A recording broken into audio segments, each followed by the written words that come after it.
പശ്ചിമേഷ്യയിലെ യുദ്ധ സാഹചര്യം കണക്കിലെടുത്ത് നെടുമ്പാശ്ശേരി വിമാനത്താവളത്തിൽ നിന്നുള്ള വിമാന സർവീസുകൾ കൂട്ടത്തോടെ റദ്ദാക്കി.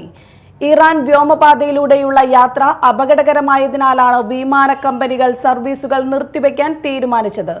സർവീസുകൾ എപ്പോൾ പുനരാരംഭിക്കുമെന്ന കാര്യത്തിൽ വ്യക്തതയില്ല.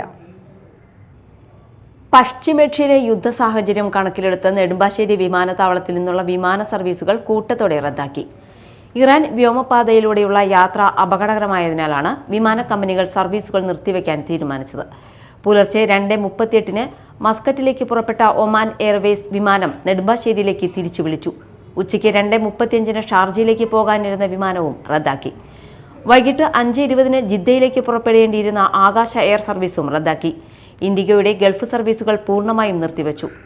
6:20 ദുബായിലേക്കുള്ള വിമാനം, രാത്രി 9:50 റാസൽ ഖൈമയിലേക്കുള്ള വിമാനം, രാത്രി 10:50 അബുദാബിയിലേക്കുള്ള വിമാനവും ഇൻഡിഗോ റദ്ദാക്കി.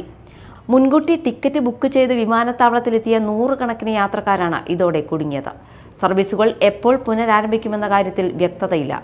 കരിപ്പൂർ വിമാനത്താവളത്തിൽ നിന്നുള്ള പ്രധാന ഗൾഫ് സർവീസുകളും റദ്ദാക്കി. Media time, Kochi.